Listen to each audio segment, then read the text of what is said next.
La nouvelle saison de Top Chef se poursuit avec une nouvelle épreuve sous haute tension qui a failli faire chavirer l'un de ses jeunes candidats, Léo, mis en difficulté.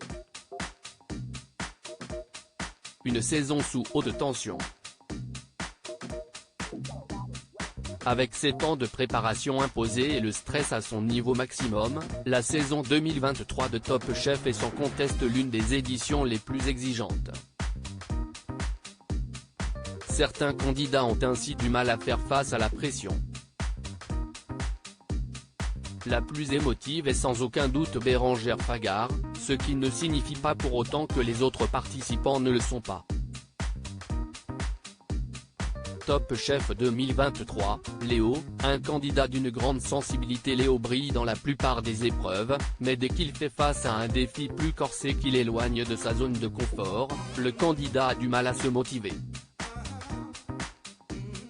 C'était le cas ce soir, dans le 5e épisode du concours culinaire de M6.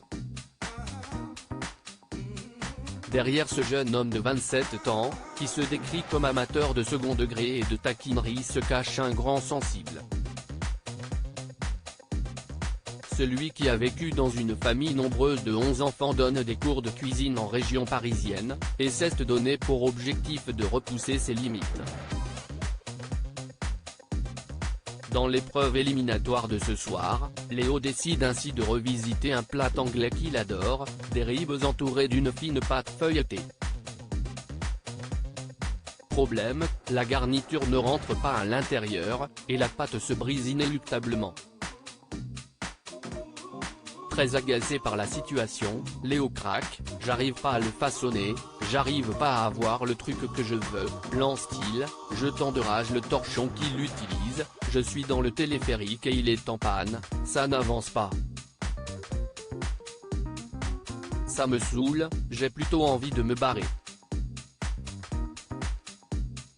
Je n'aille pas assez de temps sur la cuisson, donc ça sert à rien que je continue à faire l'épreuve.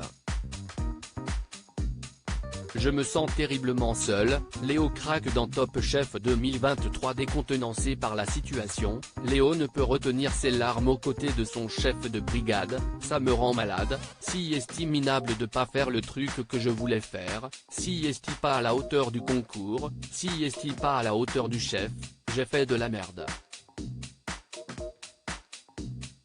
Il s'avoue fatigué, mais grâce aux mots rassurants et motivants de Paul Perret, il reprend espoir. « À ce moment-là, je me sens terriblement seul, et le chef, il me prend, puis il me remet en route. Il faut que je me montre capable. » Pour sauver son plat, Léo décide alors d'ajouter une couche de pâte supplémentaire. Une idée lumineuse qui le sauve de l'élimination. À lire aussi, ce n'est pas de la triche, les candidats de Top Chef 2023 connaissent-ils les thèmes des épreuves à l'avance ?